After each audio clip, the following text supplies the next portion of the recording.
कुल्लु नफ्सिन ज़ाइक़तुल मौत, हर नफ्स को मौत का मजा चखना है।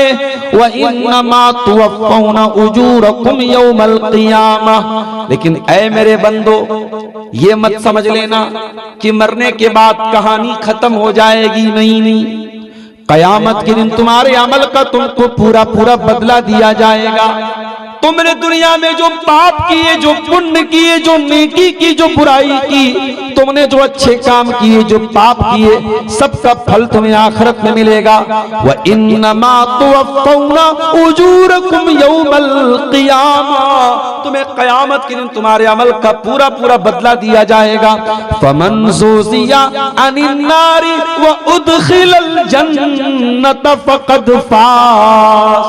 तो ऐ मेरे बंदो, कयामत के दिन जिसको अल्लाह ताला जहन्नम की आग से बचा लेगा और जिसको अल्लाह ताला जन्नत में दाखिल करेगा, जिसके बारे में ये डिसीजन किया जाएगा, ये निर्णय किया जाएगा, ये फैसला किया जाएगा कि जहन्नम में नहीं जाएगा, ये जन्नत में जाएगा, वही कामयाब होने वाला है।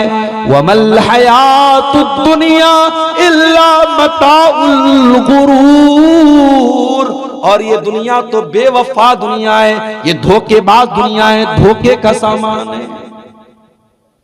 तो कामयाबी तो असल उसी दिन पता चलेगी। और कामयाबी क्या है कि हम और आप जहन्नम की आग से बच जाएं और जन्नत में दाखिल कर दिए जाएं। अब ये जहन्नम क्या चीज है, ये जहन्नम कैसी है? आइए जरा हम कुरान खोलते हैं, कुरान का 30वां पारा, कुरान का 30वां पारा खोलते हैं और देखते हैं कि जहन्नम का क्या नक्शा खींचा है अल्लाह ताला ने। इन्ना जहन्नम कानत मिरसादा, जहन्नम घात लगा करके बैठी है। घात समझते हैं? जो लोग शिकार करते हैं उनको मालूम है घात का मतलब क्या होता है। मिसाल के तौर पर कोई हिरन का शिकार करना चाहता है या नीलगाय का शिकार, मैं मिसाल दे रहा हूं, हमारे भारत में इलीगल है, इसको गलत वे में मत ले, मैं सिर्फ मिसाल दे रहा हूं। अब शिकार करने वाला जब जंगल में शिकार करने जाता है तो एक जगह वो सीक्रेट जगह बनाता है जहां वो छुप करके बैठा रहता है कि जैसे ही यहां से हिरन गुजरेगा मैं बंदूक की ट्रिगर दबाऊंगा और हिरन पर हमला करूंगा। उस सीक्रेट जगह को घात बोलते हैं और अरबी में उसको मिरसाद बोलते हैं। इन्ना जहन्नम कानत मिरसादा, जहन्नम घात लगा करके बैठी है। जहन्नम वेट कर रही है, जहन्नम इंतजार कर रही है कि कौन जहन्नम में फंसने वाला है, कौन जहन्नम का शिकार होने वाला है, कौन जहन्नम के चंगुल में फंसने वाला है। इन्ना जहन्नम कानत मिरसादा, जहन्नम घात लगा करके बैठी है। लित्तागीन मआबा, और ये जहन्नम उन लोगों का ठिकाना है जो तागी हैं, जो अल्लाह के कानून को तोड़ने वाले हैं, जो अल्लाह से बगावत करने वाले हैं, जो अल्लाह ताला के नियमों की धज्जी उड़ाने वाले हैं, जो गुनाह करने वाले, जो पाप करने वाले, जो अल्लाह की नाफरमानी करने वाले हैं। लाबितीन फीहा अहकाबा, और जहन्नम में कोई एक दिन के लिए नहीं जाएगा, कोई एक घंटे के लिए नहीं जाएगा। जहन्नम में बहुत लंबे समय तक अहकाबा, बहुत लंबे समय तक, बहुत लंबे अंतराल तक जाएगा। अगर शिर्क की हालत में मरा होगा, अगर अल्लाह को नहीं मानता होगा, कयामत को नहीं मानता होगा, काफिर होगा, मुशरिक होगा, तब तो वो हमेशा हमेशा जहन्नम में रहेगा। और अगर तौहीद पर मरा होगा और बड़े बड़े पाप किए होंगे तो उसको भी लंबे समय तक, लंबे अंतराल तक जहन्नम की आग में रहना पड़ेगा। लाबिसीन फीहा काबा, बहुत लंबे समय तक जहन्नम की आग में रहना पड़ेगा। ला यज़ूक़ून फीहा बरदन वला शराबा, जहन्नम में गर्मी लगेगी और जब गर्मी लगती है तो इंसान सबसे पहले ठंडी हवा तलाश करता है, ठंडा पानी तलाश करता है। ला यज़ूक़ून फ़ीहा बरदन वला शराबा, ना तो जहन्नम में ठंडी हवा मिलेगी ना ठंडा पानी मिलेगा। इल्ला हमीमन व गस्साक़ा, जहन्नम में मिलेगा तो खौलता हुआ पानी मिलेगा और बहुत ही कड़वा कसैला, बहुत ही बदबूदार किस्म का दुर्गंध वाला पीप और मवाद उनको मिलेगा। इल्ला हमीमन व गस्साक़ा, जहन्नमियों को जहन्नम की गर्मी में न पानी मिलेगा न ठंडी हवा मिलेगी, मिलेगा तो खौलता हुआ पानी मिलेगा, मिलेगा तो पीप और मवाद मिलेगा। जज़ाअन विफ़ाक़ा, अल्लाह फरमाता है कि ऐ मेरे बंदो, हम जहन्नमियों पर कोई अत्याचार नहीं कर रहे हैं, ये उनके करतूतों का फल है, ये उनके पापों की सजा है, ये उनके गुनाहों का फल है। जज़ाअन विफ़ाक़ा, जहन्नमियों को उनके अमल का बदला मिल रहा है। इन्नहुम कानू ला यरजून हिसाबा, ये जहन्नमी अल्लाह ताला से हिसाब व किताब की उम्मीद नहीं रखते थे, ये कयामत पर विश्वास नहीं रखते थे, ये हिसाब और किताब पर विश्वास नहीं रखते थे। मेरे भाइयों, हम और आप 5 टाइम की नमाज में जब सूरह फातिहा हम पढ़ते हैं तो हम क्या कहते हैं? बिस्मिल्लाहिर्रहमानिर्रहीम, अल्हम्दुलिल्लाहि रब्बिल आलमीन, अर्रहमानिर रहीम, मालिकि यौमिद्दीन। तमाम तारीफें उस अल्लाह के लिए हैं जो पूरे कायनात का, सारे जहानों का रब है। अर्रहमानिर रहीम, अत्यंत दयावान और अत्यंत कृपालु, बहुत रहम वाला, बहुत करम वाला है। मालिकी यौमिद्दीन, और the Lord of the day of the resurrection, the Lord of the last day, जो कयामत के दिन का मालिक है, जो बदले के दिन का मालिक है। ये हम सूरह फातिहा में हम कहते हैं। तो कयामत पर हम विश्वास रखते हैं, कयामत पर हम ईमान रखते हैं। मेरे साथी, हमने जन्नत को नहीं देखा, हमने जहन्नम को नहीं देखा, हमने फरिश्तों को नहीं देखा, हमने अज़ाबे कब्र को नहीं देखा, लेकिन हम ईमान रखते हैं। कोई जावेद अख्तर नाम का आदमी भी पैदा होता है जो कहता है कि कुरान में डायनासोर का जिक्र क्यों नहीं आया। कोई और आता है और कहता है कि अगर अल्लाह ताला है तो नजर क्यों नहीं आता है। कयामत के पहले इस तरीके के फितने भी पैदा होंगे। लोग अल्लाह के ऊपर भी सवाल उठाएंगे, लोग कयामत के ऊपर भी सवाल उठाएंगे, लोग फरिश्तों के ऊपर भी सवाल उठाएंगे। लेकिन ऐ ईमान वालों, तुम्हारी पहचान क्या है? कुरान कहता है अलिफ लाम मीम ज़ालिकल किताबु ला रैब फीहि हुदल लिल मुत्तकीन। इस किताब में किसी संदेह की कोई गुंजाइश नहीं, इस किताब में, इस कुरान में किसी शक की कोई गुंजाइश नहीं, किसी डाउट की कोई गुंजाइश नहीं। हुदल लिल मुत्तकीन, और ये कुरान हिदायत का रास्ता बताता है, मार्गदर्शन करता है, गाइडेंस करता है मुत्तकियों के लिए, अल्लाह से डरने वालों के लिए। अल्लज़ीना युमिनूना बिल गैब, जो बगैर देखे ईमान रखते हैं। जन्नत को नहीं देखा मगर ईमान रखते हैं, जहन्नम को नहीं देखा मगर ईमान रखते हैं, फरिश्तों को नहीं देखा मगर ईमान रखते हैं। देख करके ईमान लाए तो कौन सा कमाल है। हम तो बगैर देखे ईमान रखते हैं। हमारा ईमान है कि जहन्नम है। और एक बात और नोट कर लो, जहन्नम सिर्फ एक जगह का नाम नहीं है, जहन्नम के अंदर भी सेंस है। जहन्नम बात करती है, जहन्नम बोलती है। अल्लाह के नबी फरमाते हैं इश्तकतिन नारु इला रब्बिहा, जहन्नम ने अल्लाह ताला से शिकायत की, कहा अल्लाह मेरा दम घुट रहा है, मेरा दम घुट रहा है, मेरा एक हिस्सा दूसरे हिस्से को खा रहा है। अय अल्लाह तू मुझे सांस लेने की इजाजत दे। फ़अज़ीना लहा बिनफ़सैन, तो अल्लाह ताला ने जहन्नम को साल में 2 मरतबा सांस लेने की इजाजत दी। अल्लाह के नबी फरमाते हैं ये जो बहुत ज्यादा गर्मी तुम महसूस करते हो ये जहन्नम के सांस लेने की वजह से, और जो बहुत ज्यादा सर्दी तुम महसूस करते हो ये जहन्नम के सांस लेने की वजह से। अब कोई ये ना कहे मौलवी साहब दार्जिलिंग में तो कभी गर्मी नहीं पड़ती, दार्जिलिंग में तो आप मई जून में चले जाएं ठंडा रहता है। हम और आप होते कौन है अल्लाह की कायनात पर सवाल उठाने वाले? अल्लाह ताला ने इस दुनिया में अलग अलग जगहों पर अलग अलग क्लाइमेट बनाया है। हमारे नॉर्थ इंडिया में जो सर्दी पड़ रही है, आप साउथ इंडिया में चले जाएं ये सर्दी नहीं पड़ती। अभी मैं गया था कर्नाटक, बिल्कुल आखिरी किनारे पर, बिल्कुल इंडिया का आखिरी कोना, केरला से सटा हुआ कर्नाटक का इलाका, उड़पी गया था मैं। अभी परिवार के साथ, फैमिली के साथ छुट्टी चल रही थी, मैं उसमें गया था। मैं वहां ब्लेजर तो बड़ी दूर की बात है साहब, अंदर इनर जो पहनता हूं वो तो बहुत दूर की बात है। रात में हम लोग पंखा चला के सो रहे थे वहां। घर पे फोन करते थे तो घर में हमारी अम्मी कहती थी यहां तो साहब रजाई में भी ठंडा लग रहा है, और वहां हम लोग पंखा चला के सो रहे थे।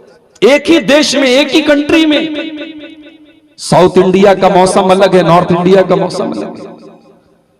कटिहार का और पूर्णिया और अररिया का मौसम अलग है, दार्जिलिंग और सिलीगुड़ी का मौसम अलग है। फिर और अगर आप और आगे चले जाएं सिक्किम का मौसम अलग है, फिर और आगे चले जाएं भूटान का मौसम अलग है। लेकिन एक बात तय है, मेरे नबी ने जो बात कही है हमें उस पर ईमान है कि जो गर्मी बहुत ज्यादा हम महसूस करते हैं ये जहन्नम के सांस लेने की वजह से है, और जो सर्दी बहुत ज्यादा हम महसूस करते हैं वो भी जहन्नम के सांस लेने की। जहन्नम बात भी करेगी, वयौमा नक़ूलु लिजहन्नम हल इम्तलाति व तक़ूलु हल मिन मज़ीद। कयामत के दिन अल्लाह ताला जहन्नम से कहेगा क्या तू भर गई? तो जहन्नम कहेगी नहीं नहीं, अभी और भी गुंजाइश है, अभी मुझको और भी चाहिए। इसका मतलब जहन्नम बात भी करेगी, जहन्नम खोलती भी है, जहन्नम फुंकार भी मारती है। तकादु तमय्यज़ु मिनल गैज़, जहन्नम गुस्से के मारे फुंकार मारती है, जैसे सांप फुंकार मारता है जहन्नम भी फुंकार मारती है।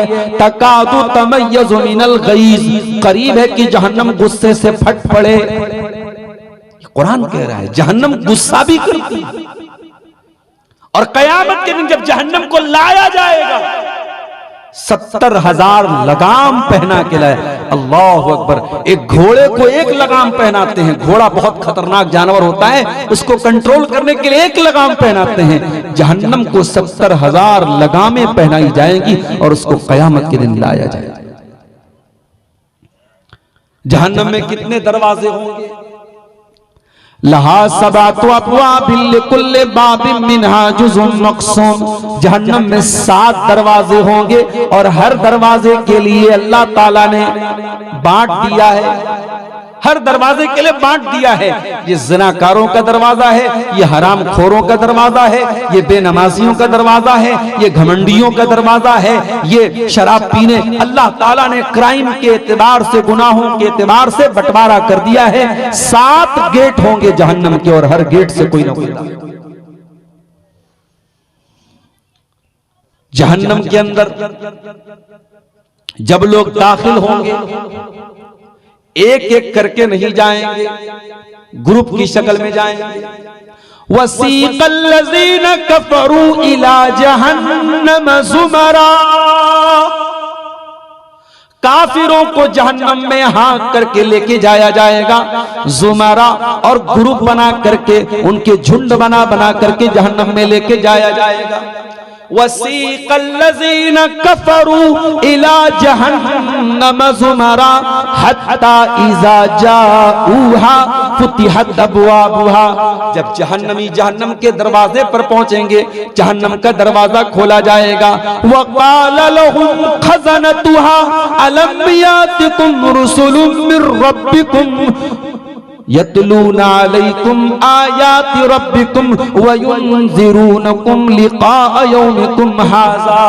जहन्नम के दारोगा कहेंगे, जहन्नम के रखवाली करने वाले फरिश्ते कहेंगे, ऐ जहन्नमियों, क्या तुम्हारे पास तुम्हारे रब की आयतें नहीं आई थी? क्या तुम्हारे पास अल्लाह के रसूल नहीं आए थे? क्या तुमको जहन्नम से डराया नहीं गया था? क्या तुमको जन्नत के बारे में बताया नहीं गया था? क़ालू बला वलाकिन हक़्क़त कलिमतुल अज़ाब अलल काफ़िरीन। जहन्नमी कहेंगे नहीं नहीं, हमारे पास रसूल भी आए थे, हमारे पास किताबें भी आई थी, हमें बताया गया था जन्नत के बारे में, हमें बताया गया था जहन्नम के बारे में, मगर हमने इनकार करने को अपनी आदत बना लिया था। हम काफिर हो गए थे, हम इनकार करने वाले हो गए थे, और आज अल्लाह का अजाब हमारे ऊपर साबित हो गया और आज हमको जहन्नम की आग में जाना पड़ा। क़ील दुख़ुलू अब्वाब जहन्नम ख़ालिदीन फ़ीहा फ़बिइस मस्वल मुतकब्बिरीन। अल्लाह फरमाएगा, जहन्नमियों तुम जहन्नम के गेट में दाखिल हो जाओ, तुम जहन्नम के गेट में प्रवेश करो। ऐ जहन्नमियों, अब तुम्हें जहन्नम में हमेशा रहना है। ये तकब्बुर करने वालों का ठिकाना है, मुतकब्बिरीन का ठिकाना है। इसका मतलब कि जो अहंकार करने वाले हैं, जो घमंडी लोग हैं, उनका ठिकाना जहन्नम। अच्छा, हम और आप जब सम्मान के साथ कहीं जाते हैं तो हमारी बड़ी इज्जत होती है। मैं कहीं जाता हूं तकरीर में, प्रोग्राम में, मुली साहब, शेख साहब लोग कार लेके, स्कॉर्पियो लेके, गाड़ी लेके आते हैं। शेख साहब आगे बैठ जाइए, फिर जब उतरते हैं बड़ी इज्जत लोग करते हैं, सम्मान देते हैं। और कभी आपने देखा है जब पुलिस किसी चोर को पकड़ के लेके जाती है, अपराधी को पकड़ के ले जाती है, कैसे लेके जाती है? घसीटते हुए लेके जाती है। जब मुजरिमों को जहन्नम में लेके जाया जाएगा तो कैसे लेके जाया जाएगा?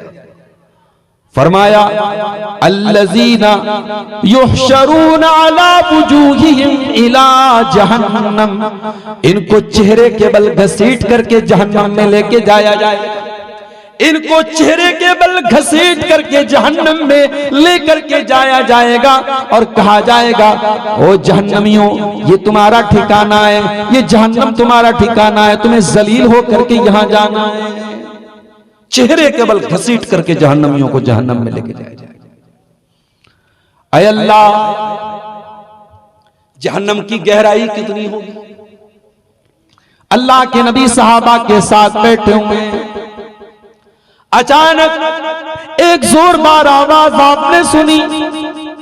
आपने सहाबा से फरमाया, अतदरूना मा हाज़ा, ऐ मेरे सहाबा, क्या तुम जानते हो कि यह आवाज कैसी आई? सहाबा ने कहा, अल्लाह व रसूलुहु आलम, अल्लाह ज्यादा जानता है, रसूल ज्यादा जानते, हमें नहीं मालूम। आपने फरमाया, हाज़ा हजरुन रुमिया बिही फिन्नार मुंज़ु सबईन खरीफा, ये एक पत्थर के गिरने की आवाज थी। ऐ मेरे सहाबा, ये जो तुमने धमाके की आवाज सुनी है, ये पत्थर के गिरने की आवाज है जो 70 साल पहले जहन्नम में गिराया गया था। बहुआ यंतही अलआना इला कारिहा, और 70 साल के बाद आज जाकर के वो पत्थर जहन्नम की गहराई में पहुंचा है, जहन्नम की तह में पहुंचा है। यानी जहन्नम इतनी गहरी है कि अगर पत्थर को गिराया जाए तो जहन्नम के डेप्थ में, जहन्नम की गहराई में पहुंचने में पत्थर को 70 साल लगेगा। अल्लाह अकबर, की जहन्नम की गहराई है। जहन्नम की आग कैसी होगी? आइए कुरान से पूछते हैं। या अय्युहल्लज़ीना आमनू कू अनफुसकुम व अहलीकुम नारा, ऐ ईमान वालो, बचाओ अपने आप को और बचाओ अपने परिवार को जहन्नम की आग से। आय अल्लाह, जहन्नम की आग कैसी होगी? फरमाया, वक़ूदुहन्नास वल हिजारा, जहन्नम की आग इंसानों से जलेगी और गंधक के पत्थरों से जलेगी। गंधक के पत्थर बड़े खतरनाक होते हैं, बड़े ज्वलनशील होते हैं, बहुत जल्दी आग पकड़ लेते हैं। जहन्नम की आग पत्थरों से, गंधक के पत्थरों से जलेगी और इंसानों से जलेगी। अल्लाह अकबर, जहन्नम की आग का ईंधन इंसान होंगे और पत्थर। अलैहा मलाइकतुन गिलाजुन शिदादुल्ला यासूनल्लाह मा अमरहुम। और जहन्नम के जो दारोगा होंगे, जहन्नम के जो जेलर होंगे, जहन्नम के जो चौकीदार होंगे, वो बड़े सख्त किस्म के फरिश्ते होंगे। वो किसी के साथ कोई मुरव्वत नहीं करेंगे। वयफ़अलूना मा युअमरून, उनको जो आदेश मिलेगा वो आदेश का पालन करेंगे। वो अल्लाह ताला के हुक्म को फॉलो करेंगे, वो कोई मनमानी नहीं करेंगे। कभी दुनिया में कोई आग में जल जाए और आपको मौका मिले उसकी डेड बॉडी को देखने का, तो शायद आप नहीं देख पाए। कभी कोई एक्सीडेंट हो जाए, कोई गैस का सिलेंडर फट जाए और कोई आग में जल के मर जाए, तो कमजोर दिल और दिमाग का आदमी तो उसकी लाश को नहीं देख पाए। मेरे प्यारे भाइयों, दुनिया की आग में कोई जल जाए तो लाश देखने के काबिल नहीं बचती है, बॉडी देखने के काबिल नहीं बचती है। और अल्लाह के नबी फरमाते हैं जहन्नम की आग दुनिया की आग से 69 गुना ज्यादा खतरनाक होगी, 69 टाइम ज्यादा खतरनाक होगी। सहाबा ने कहा इन कानत लकाफियतन, ऐ अल्लाह के नबी जलाने के लिए तो दुनिया की आग ही काफी थी। आपने फरमाया इन्नहा फुज़िलत अलैहा बि69 जुज़आ।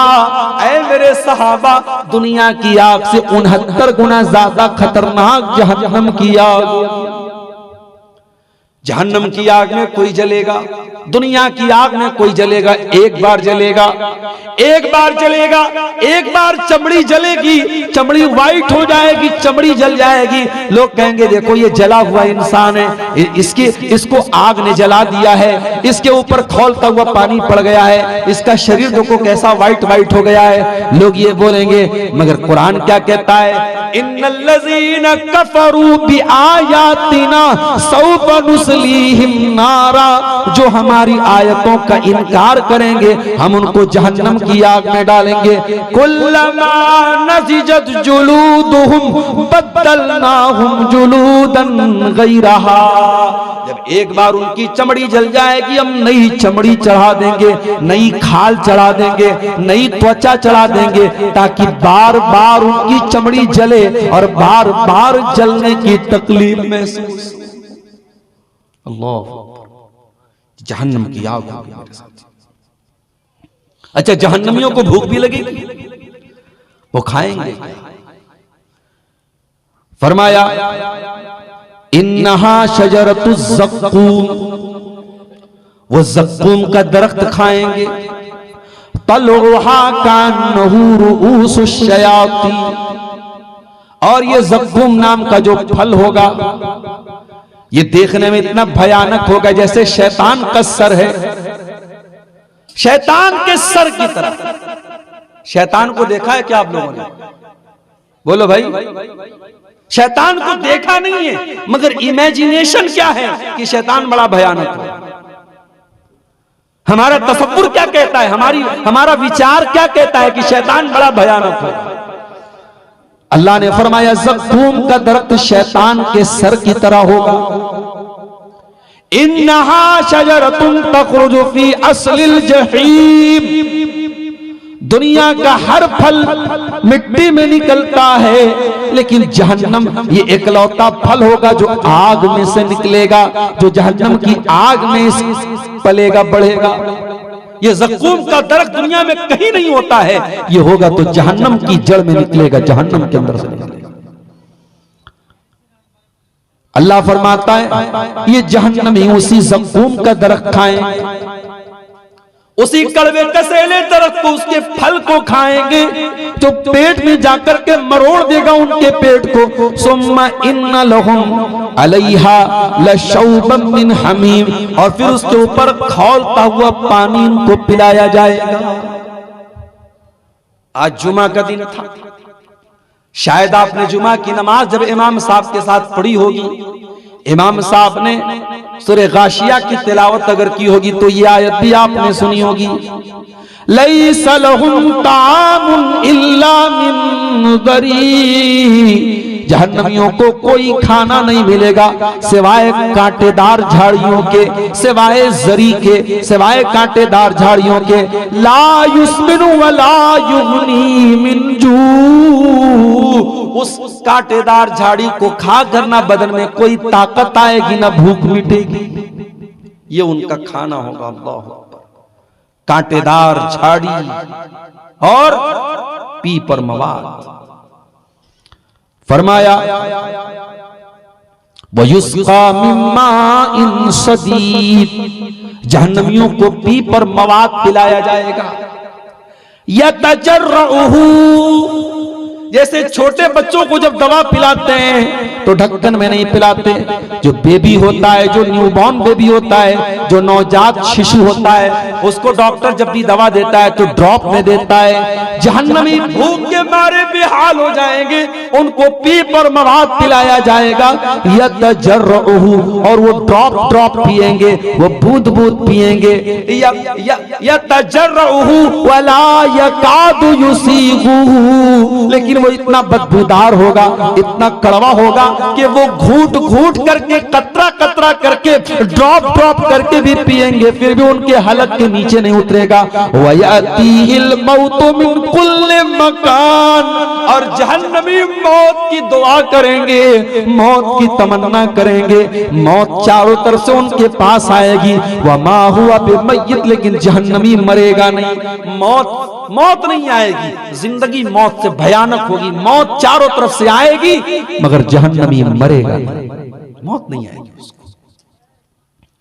जब जहन्नमी बहुत परेशान हो जाएंगे, अल्लाह से कहेंगे, फरिश्तों से कहेंगे, वनादौ या मालिकुल यक़्ज़ि अलैना रब्बुका, कहेंगे ऐ मालिक, ऐ जहन्नम के दारोगा, अल्लाह से कह दो कि अब हमारा काम तमाम कर दे।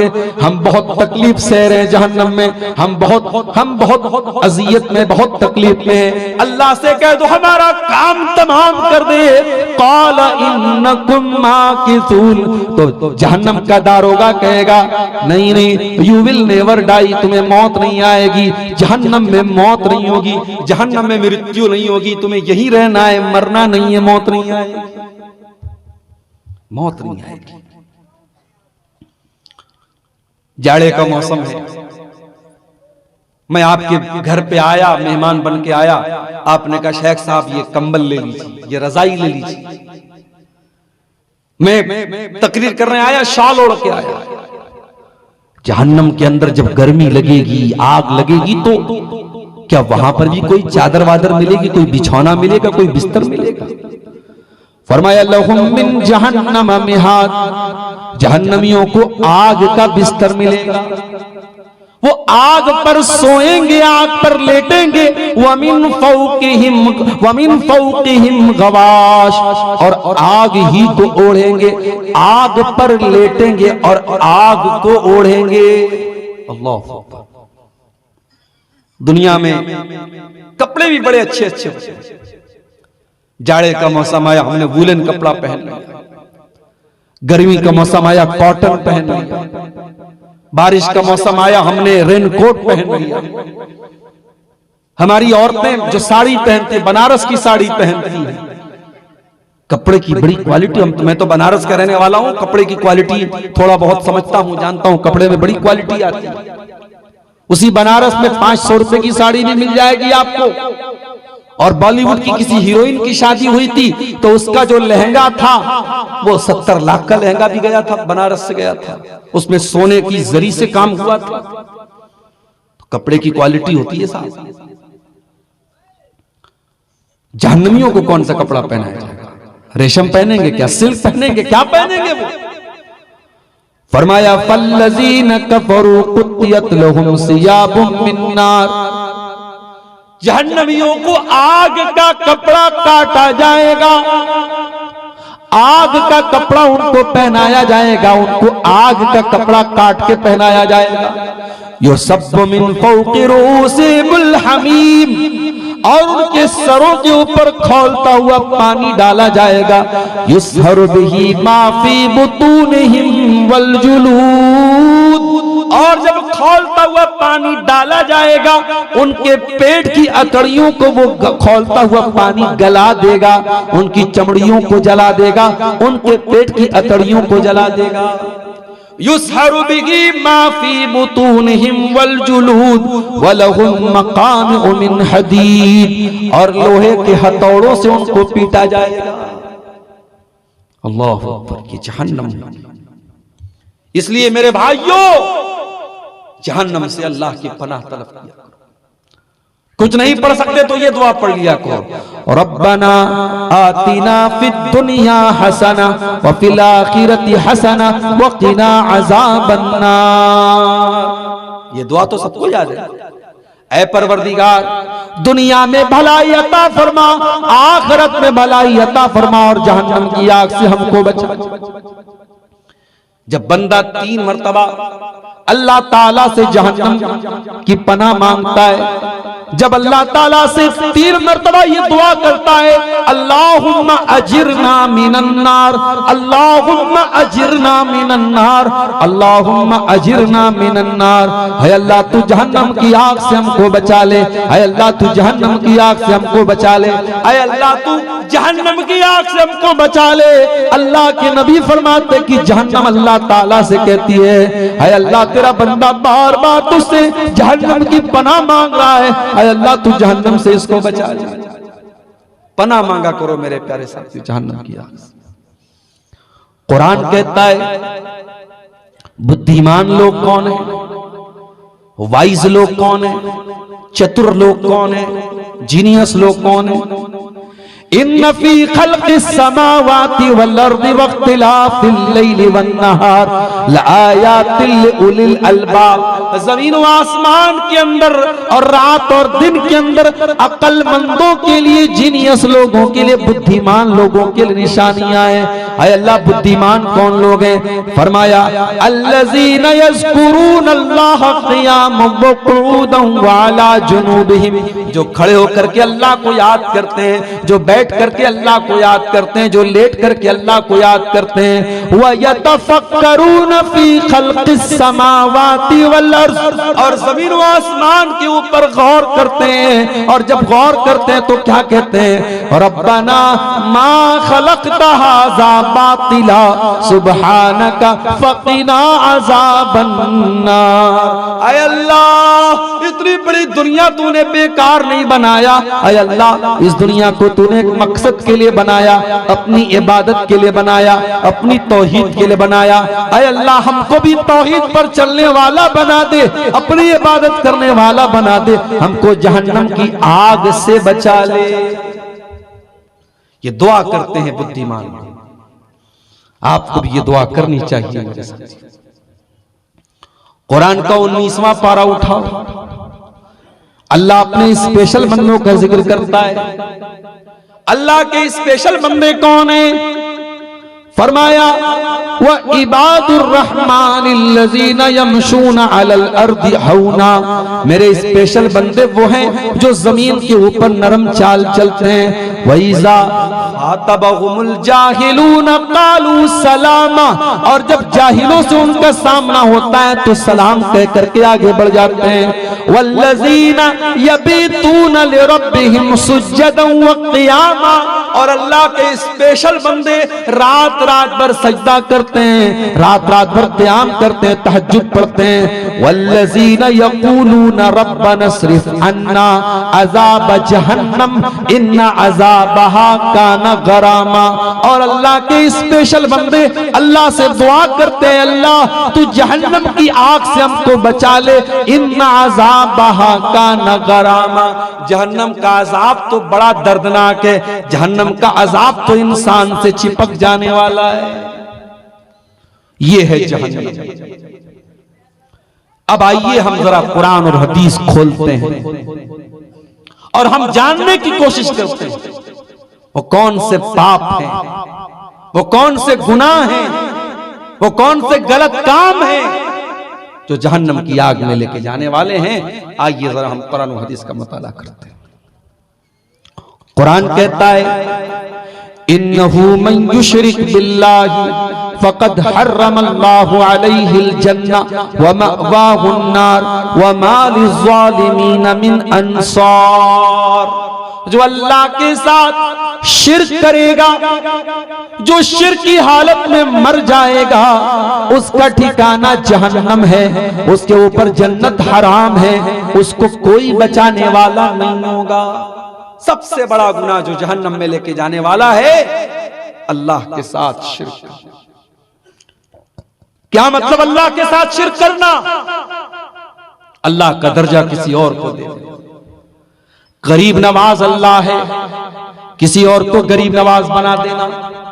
मुश्किलों को हल करने वाला मुश्किल कुशा अल्लाह है, हजरत अली को मुश्किल कुशा कहना। सबकी मदद करने वाला गौसे आजम अल्लाह है, शेख अब्दुल कादिर जिलानी को गौसे आजम कहना।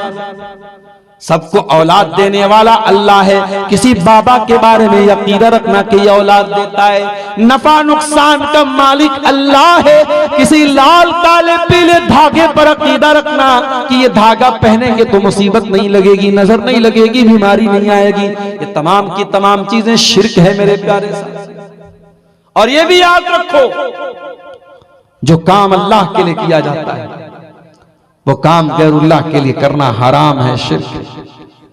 बकरा लाते हो, मुर्गा लाते हो, अल्लाह का नाम लेके ज़बा करते हो, अगर उसी बकरे को जैसे तुम अल्लाह के नाम से ज़बा कर रहे हो सेम तरीका अपनाओ, लेकिन अल्लाह के बजाय किसी पीर साहब के नाम से, किसी रसूल के नाम से, किसी नबी के नाम से ज़बा कर दो तो वो बकरा हराम हो जाएगा और आप शिर्क के मुर्तकिब हो जाएंगे।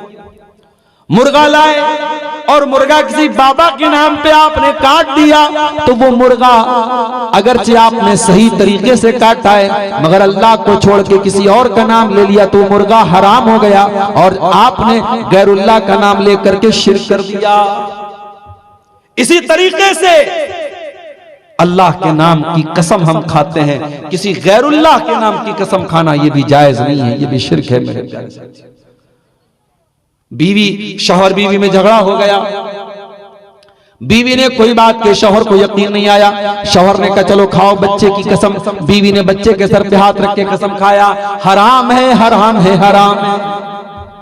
ओ अपनी माँ की कसम खाने वालों, बाप की कसम खाने वालों, बीवी की कसम खाने वालों, महबूबा की कसम खाने वालों, गैरुल्लाह की कसम खाना भी शिर्क है। अल्लाह के नबी ने फरमाया मन हलफा बिगैरिल्लाहि फक़द अशरक, जिसने अल्लाह को छोड़ करके किसी और की कसम खाई उसने शिर्क किया।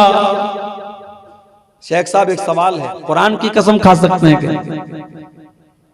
खा सकते हैं।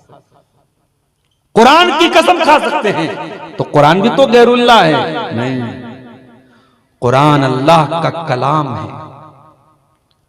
कुरान की कसम आप खा सकते हैं, लेकिन हां जब हम कुरान बोलते हैं तो कुरान का मतलब होता है कुरान के अंदर लिखी हुई बात। जो हमारे घर में जो कुरान रखा हुआ है वो कागज, वो दफ्ती, वो किताब है, लेकिन उसके अंदर जो मैटर है वो अल्लाह का कलाम है।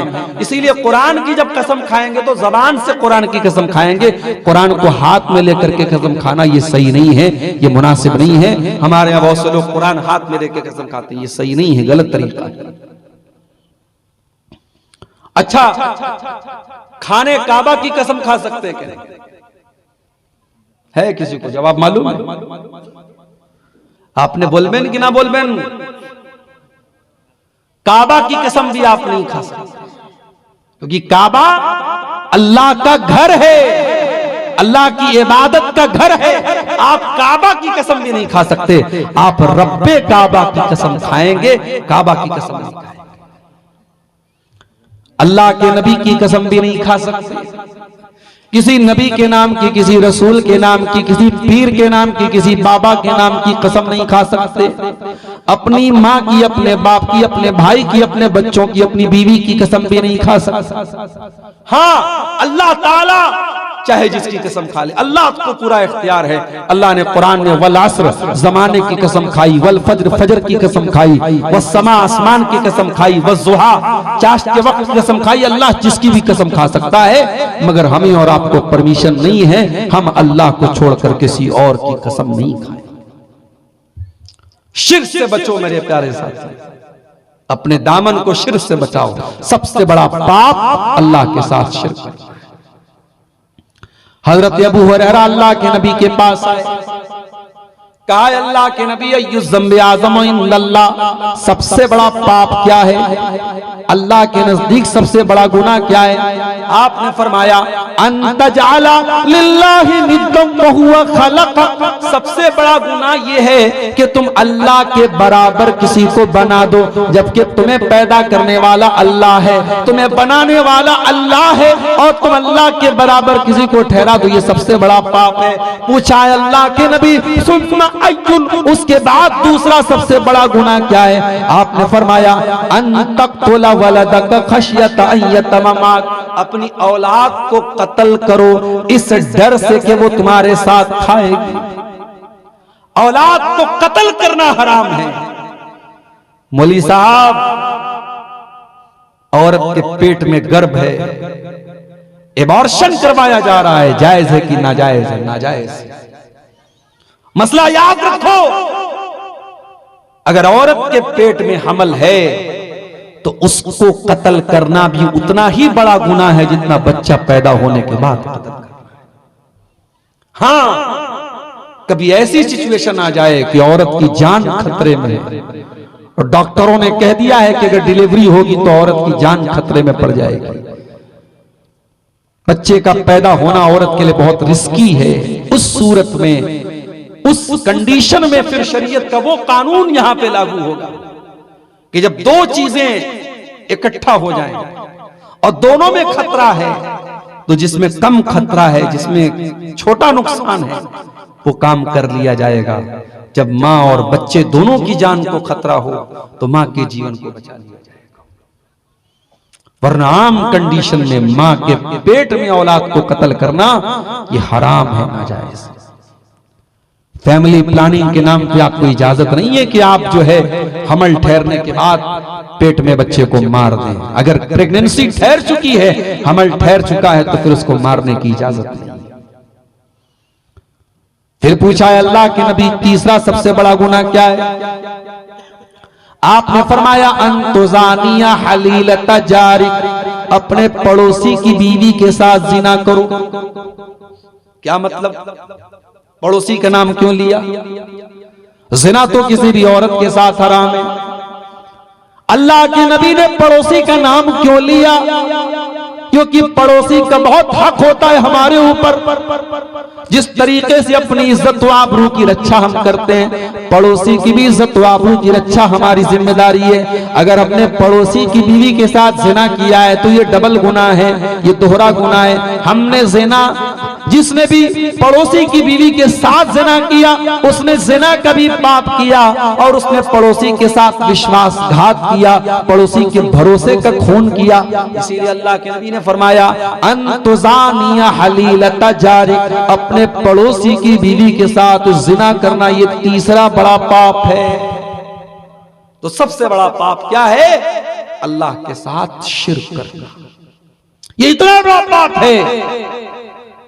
कुरान कहता है मा काना लिन्नबिय्यि वल्लज़ीना आमनू अन यस्तगफिरू लिलमुशरिकीना वलौ कानू उली कुर्बा, नबी को भी इस बात की इजाजत नहीं है और ईमान वालों को भी इस बात की इजाजत नहीं है कि वो किसी मुशरिक के लिए मग़फ़िरत की दुआ करें, उनका कोई करीबी रिश्तेदार ही क्यों ना हो। अगर आपकी माँ का इंतकाल शिर्क की हालत में हो जाए, आपके बाप का इंतकाल शिर्क की हालत में हो जाए, आपके बेटे का इंतकाल शिर्क की हालत में हो जाए, जो शिर्क की हालत में मर गया है, बाप ही क्यों ना हो, बेटा ही क्यों ना हो, बीवी ही क्यों ना हो, उसके लिए आप मग़फ़िरत की दुआ नहीं कर सकते, अल्लाह से उसके लिए माफी भी नहीं मांग सकते। अल्लाह के नबी अपनी माँ की कब्र पर आए, सहाबा भी साथ में थे। वो माँ, जिस माँ को अल्लाह के नबी ने 6 साल की उम्र में खो दिया था, पैदा हुए तो बाप नहीं और 6 साल की उम्र में माँ बिछड़ी गई। मेरे नबी अनाथ ही नहीं, मेरे नबी यतीम ही नहीं, दुर्रे यतीम। मेरे नबी से बड़ा यतीम कौन होगा? पैदा हुए तो बाप का साया नहीं। 6 साल की उम्र में मां चली गई, 8 साल की उम्र में दादा चले गए। बरसों के बाद मां की याद आई, सहाबा को लेकर के मां की कब्र पर पहुंचे, मां की ममता को याद किया, अपना बचपन का दौर याद किया। अल्लाह के नबी की आंखों से आंसू बहने लगे, आप रोने लगे। आपको देख करके सहाबे किराम की आंखों में भी आंसू बहने लगे, सहाबे किराम भी रोने लगे। आपने फरमाया, इस्ताज़नतु रब्बी अन अस्तग़फिर लि उम्मी फलम युज़न ली। ऐ मेरे सहाबा, मैंने अल्लाह ताला से इजाजत मांगी थी, मैं अपनी माँ की मग़फ़िरत की दुआ करना चाहता हूँ, अल्लाह ने मुझको इजाजत नहीं दी। फिर मैंने अल्लाह से इजाजत मांगी कि मैं अपनी माँ की कब्र पे जाना चाहता हूँ, तो अल्लाह ने मुझको इजाजत दे दी। तो तुम भी अपनी माँ की कब्र पे या कब्रिस्तान पे जाया करो, क्योंकि कब्रिस्तान जाने से आखिरत की याद आती है। तो मुशरिक के लिए आप मग़फ़िरत की दुआ भी नहीं कर सकते। हजरत नूह अलैहिस्सलाम का अपना बेटा मुशरिक था, काफिर था, उनकी आंखों के सामने डूब के मर गया और नूह अलैहिस्सलाम कुछ नहीं कर पाए। इब्राहीम अलैहिस्सलाम का बाप आजर मुशरिक था, वो अपने बाप के लिए कुछ नहीं कर पाए। बगावत पर हुआ मादा तो डूबे नूह का बेटा, बगावत पर हुआ मादा तो डूबे नूह का बेटा, यहाँ नामो नसब की बरतरी से कुछ नहीं होता। मेरे नबी के चचा अबू तालिब, वो भी शिर्क की हालत में दुनिया से चले गए। अल्लाह के नबी बहुत चाहते थे मेरे चचा ईमान ले आए, मगर अबू तालिब ईमान नहीं लाए। अबू तालिब के किस्से ने हकीकत खोल कर रख दी, न हो आंखें तो घर की रोशनी से कुछ नहीं होता। नबी से या वली से या किसी से कुछ नहीं होता। मेरे प्यारे साथियों, मुशरिक के लिए मग़फ़िरत की दुआ करने की भी इजाजत नहीं है। अपने बच्चों के अकीदे की भी चिंता किया करो, अपने बच्चों को तौहीद सिखाओ, उन्हें बताओ हमारा रब अल्लाह है और अल्लाह के सिवा किसी की इबादत करना जायज नहीं है। अपने बच्चों को बचपन से तौहीद सिखाओ। मेरे सीमांचल के आज बहुत सारे लड़के जयपुर में, बेंगलोर में, मुंबई में, गुजरात में काम करते हैं, और मैं जानता हूं जब वो अपने घर वालों से दूर होते हैं, उनको दूसरा माहौल मिलता है, सोसाइटी मिलती है, तो बहुत सारी ऐसी चीजों में वो इन्वॉल्व हो जाते हैं जो गलत होती हैं, हराम होती हैं, नाजायज। मेरे भाइयों, अपने बच्चों को इतना मजबूत बना दो, वो जयपुर जाएं, वो बेंगलोर जाएं, वो मुंबई जाएं, वो गुजरात जाएं, वो सऊदी जाएं, वो दुबई जाएं, वो कहीं भी चले जाएं, अपने ईमान पर कायम रहे, अपनी तौहीद पर कायम रहे। अल्लाह के नबी 8 साल के बच्चे को सिखाते हैं, इज़ा सअल्त फसअलिल्लाह। ऐ अब्दुल्लाह बिन अब्बास, ऐ मेरे चचा के बेटे, ऐ मेरे बच्चे, जब भी सवाल करना अल्लाह से सवाल करना। वइज़स्तअनत फस्तइन बिल्लाह, और जब भी तू मदद मांगना तो अल्लाह से मदद मांगना। और ऐ मेरे बच्चे, याद रख, अगर सारी दुनिया मिल करके तुझे कोई फायदा पहुंचाना चाहे तो नहीं पहुंचा सकती, सिवाय उसके जो अल्लाह ताला ने तेरी तकदीर में लिख दिया है। सारी दुनिया मिल करके तुझे कोई नुकसान पहुंचाना चाहे तो नहीं पहुंचा सकती, सिवाय उसके जो अल्लाह ताला ने तेरी तकदीर में लिख दिया है। रुफ़िअतिल अक़लाम व जफ़्फ़तिस सुहफ़, ऐ बच्चे, तकदीर का कलम सूख चुका है, तकदीर का कलम उठाया जा चुका है, तकदीर लिखी जा चुकी है, तकदीर में चेंजिंग नहीं होगी। जो तेरी तकदीर में लिखा है उससे ज्यादा तुझको मिलने वाला नहीं है। 8 साल के बच्चे को अल्लाह के नबी तौहीद सिखा रहे। मेरे भाइयों, हम और आप कहां खड़े हैं? अब तो धीरे धीरे मदरसे भी, बड़ी तेजी से मदरसे बंद हो रहे हैं। हमें गैरों से क्या शिकायत है? हम तो खुद अपने मदरसों को आज बंद करने की कगार पे चल रहे हैं। कितने मदरसे हैं, वहां का टीचर बेचारा जब रमजान में चंदा करता है तब जाकर के उसकी सैलरी का इंतजाम होता है। वो चंदा न करे तो बेचारे की सैलरी ही नहीं। बंगाल में हमारे एक दोस्त हैं, हर साल बेंगलोर साइड में साउथ इंडिया में चंदा करने जाते हैं, धूप में खड़े रहते हैं कई घंटे। रमजान में जब मुझसे मुलाकात होती है तो कभी कभी आंखों में आंसू आ जाता है। कहते हैं मौलाना बड़ी मजबूरी का काम है, बड़ी बातें सुनना पड़ता है, बड़ा जलील होना पड़ता है, मगर क्या करें, मजबूरी हमारी, हम चंदा न करें हमारी तनख्वाह भी नहीं मिली। ये कौम इस हद तक गिर चुकी है। अपने आलिमों को आपने, अपने कुरान पढ़ाने वाले उलमा को और टीचरों को आपने इतना जलील कर दिया, उनको लोगों के दरवाजों पे भीख मांगने पर मजबूर कर दिया। छोटे छोटे बच्चे बेचारे वो ऑटो लेकर के और टोटो लेकर के वो चंदा कर रहे हैं, और तब जाकर के उन मदरसे में पढ़ने वाले बच्चों के अनाज का और उनके धान का और उनके खाने का इंतजाम हो रहा है। हमें हुकूमतों से क्या रोना, हमें गैरों से क्या रोना, इन मदरसों को बंद करने के जिम्मेदार तो हम खुद होते चले जा रहे हैं। याद रखो, ये मदरसे जब तक चल रहे हैं तौहीद की आवाज बंद नहीं होगी इंशाअल्लाह। ये मदरसे जब तक बाकी हैं, ला इलाहा इल्लल्लाह और मोहम्मद रसूलुल्लाह की सदाएं बुलंद होती रहेंगी। और जिस दिन ये मदरसे भी बंद हो गए, आपका बच्चा अंग्रेजी तो बहुत अच्छी बोलेगा, घर में आएगा गुड मॉर्निंग मम्मा, गुड इवनिंग पापा, गुड आफ्टरनून डैडी, ये सब बोलेगा, मगर आपका बच्चा अल्लाह के बारे में कुछ नहीं जानेगा, रसूल के बारे में कुछ नहीं जानेगा, ईमान के बारे में कुछ नहीं जानेगा। तो सबसे बड़ा जो गुनाह है, जो जहन्नम में लेके जाने वाला है, वो शिर्क है मेरे प्यारे साथी। और आगे बढ़िए, वमन यकफुर बिल ईमान फकद हबिता अमलु, जो ईमान लाने के बाद काफिर हो जाए। अच्छा, काफिर का मतलब क्या होता है?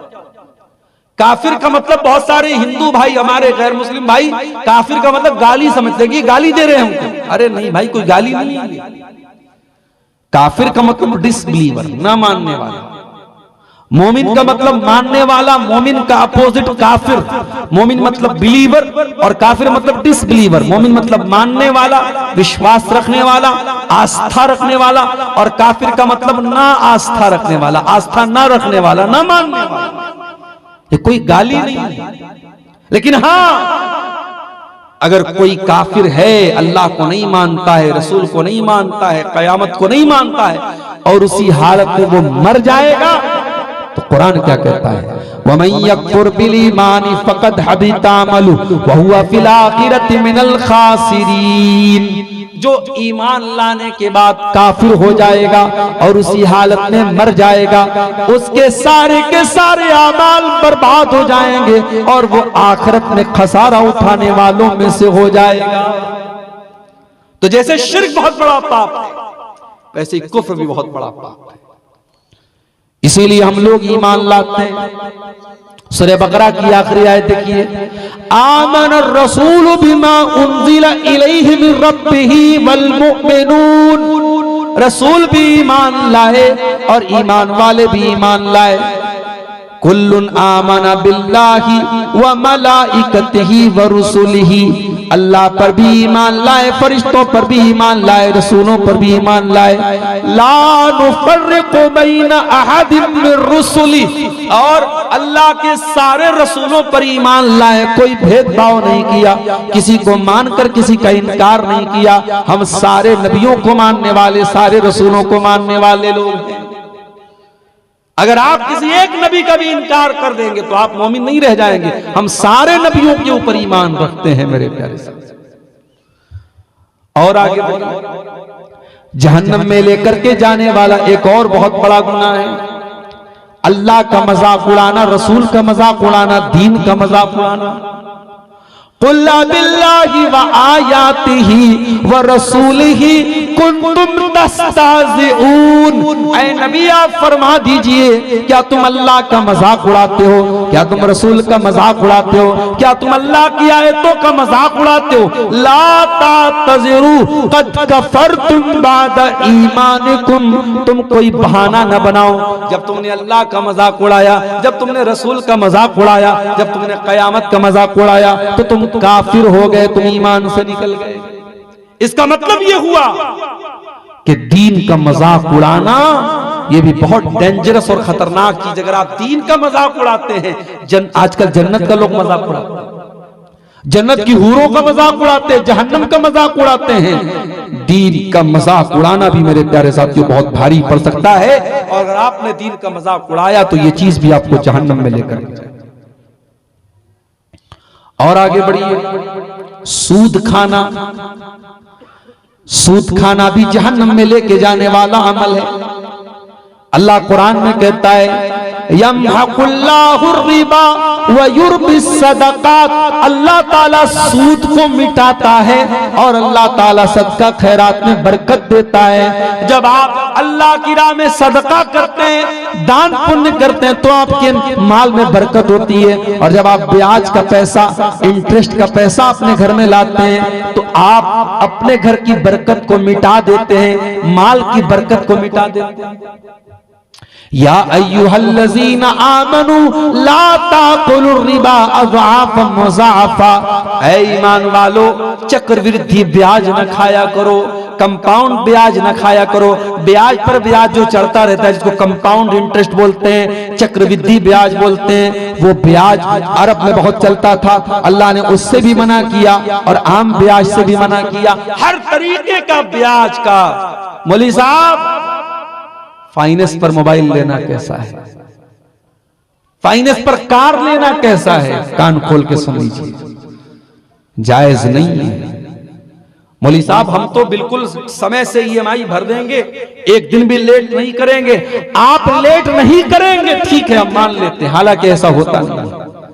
किसी न किसी महीने ईएमआई लेट होती है और कुछ न कुछ ब्याज का पैसा आपको देना पड़ता है। और जब आप मोबाइल फाइनेंस पर लेते हैं तो आप बैंक के थ्रू लेते हैं, बजाज फाइनेंस के थ्रू लेते हैं, क्रेडिट कार्ड के जरिए लेते हैं, वो भी बैंक के जरिए ही होता है।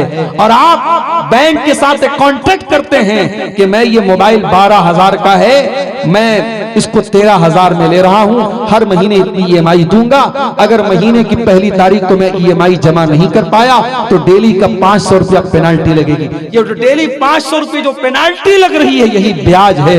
मेरे प्यारे साथियों, ऐसा कोई सौदा करना, ऐसा कोई ट्रांजैक्शन करना जिसमें सूद और ब्याज शामिल हो, वो हराम है। अल्लाह के नबी फरमाते हैं लानल्लाहु आकिल रिबा व मुकिलहु व कातिबहु व शाहिदै, सूद खाने वाले पर भी अल्लाह की लानत, सूद खिलाने वाले पर भी अल्लाह की लानत, सूद लिखने वाले पर भी अल्लाह की लानत, सूद की गवाही देने वाले पर भी अल्लाह की लानत। और आपने फरमाया वहुम सवा, सब बराबर हैं, सब बराबर हैं, खाने वाला, खिलाने वाला, लिखने वाला सब बराबर हैं। लिहाजा सूद की हर शक्ल हराम है मेरे प्यारे साथी। और आगे बढ़िए, जहन्नम में लेकर के जाने वाला एक और बहुत बड़ा गुनाह, जिना करना, शर्मगाह का गलत इस्तेमाल करना। वला तक़रबु ज़िना, ऐ मेरे बंदो तुम जिना के करीब भी न जाना। इन्नहु काना फाहिशतन व साअ सबीला, ये बहुत बुरा काम है, बहुत गंदा रास्ता है, तुम जिना के करीब भी न जाना। अल्लाह के नबी फरमाते हैं अल्लाह जिना हुमन नजर, आंखों का जिना गलत चीजों को देखना है। ओ इंस्टाग्राम की रील पर नंगी वीडियोस देखने वालों, ओ फेसबुक के ऊपर बेहुदा वीडियोस देखने वालों, वो दिन रात अधूरे कपड़े पहन करके नंगी औरतों के मुजरे देखने वालों, तुम आंखों का जिना कर रहे हो। वल उज़नान जिना हुमल इस्तिमा, और कानों का जिना गंदी चीजों को सुनना है। वल लिसानु जिनाहुल कलाम, और जबान का जिना गलत चीजों को जुबान से निकालना है।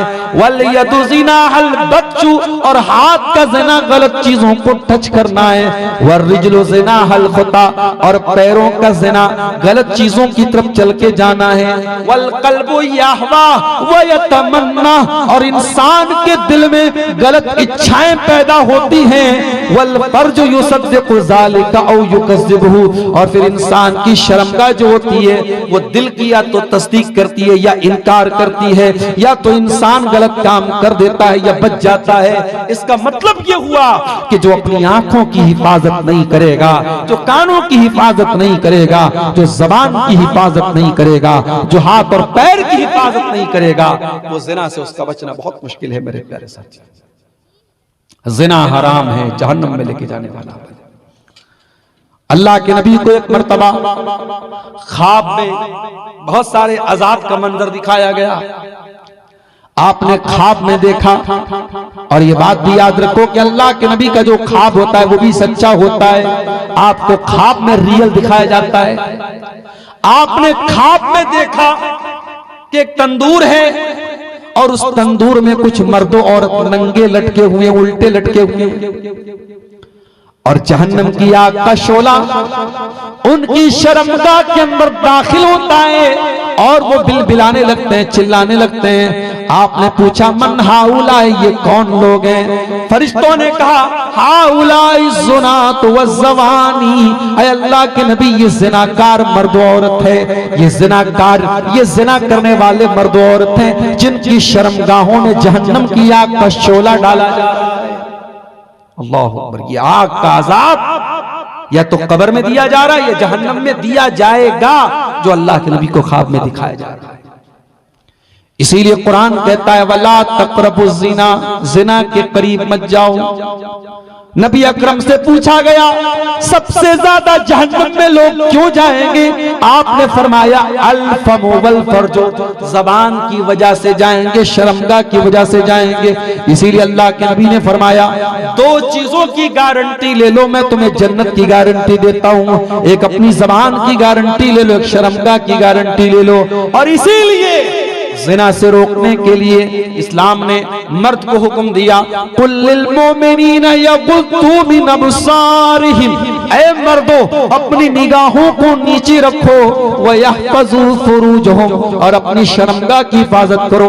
और औरत को हुक्म दिया गया वला युबदीना ज़ीनतहुन्ना, औरत अपनी खूबसूरती को गैर मर्दों के सामने जाहिर न करे। यहाँ तक कि मस्जिद में भी जाए तो खुशबू लगा करके न जाए।